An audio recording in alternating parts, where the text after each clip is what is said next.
গ্রীষ্মের তীব্র গরমের পর বর্ষার আগমনীতে প্রকৃতিতে ফিরেছে স্বস্তি। আষাঢ়ের শুরু থেকেই সারা দেশে বৃষ্টি হচ্ছে। উপকূলীয় জেলা খুলনায় সোমবার বিকেল থেকেই শুরু হয় গুঁড়ি গুঁড়ি বৃষ্টি। মধ্যরাত থেকে তা আরও বাড়ে। মঙ্গলবার দুপুর পর্যন্ত ৩৬ মিলিমিটার বৃষ্টি হয়েছে জেলায়।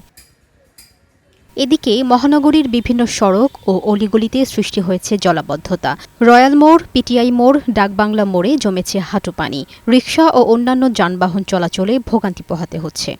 বরিশালে থেমে থেমে বৃষ্টি হচ্ছে। তাপমাত্রা কমায় স্বস্তি ফিরেছে জনজীবনে। আবহাওয়া অফিসের তথ্য অনুযায়ী বিভাগের ৬ জেলায় বৃষ্টি হচ্ছে, যা আরও ২-১ দিন অব্যাহত থাকবে।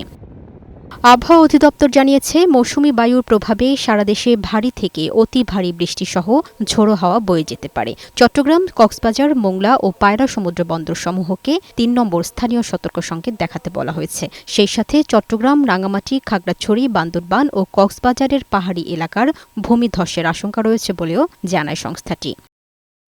এছাড়া খুলনা, বরিশাল, পটুয়াখালী, নোয়াখালী, কুমিল্লা, চট্টগ্রাম এবং কক্সবাজার অঞ্চলে বৃষ্টি ও বজ্রসহ বৃষ্টি হতে পারে। এসব এলাকার নদীবন্দরকে ১ নম্বর সতর্ক সংকেত দেখাতে বলেছে সংস্থাটি। এদিকে জলাবদ্ধতা নিরসনে নোয়াখালী সদর উপজেলার ১৩টি ইউনিয়নের খাল পরিষ্কার কার্যক্রম শুরু করেছেন উপজেলা প্রশাসন। অতিবৃষ্টিতে জলাবদ্ধতা নিরসনে এই উদ্যোগ নেওয়া হয়েছে বলে জানান উপজেলা নির্বাহী কর্মকর্তা। লামিয়া আক্তার, বৈশাখী সংবাদ।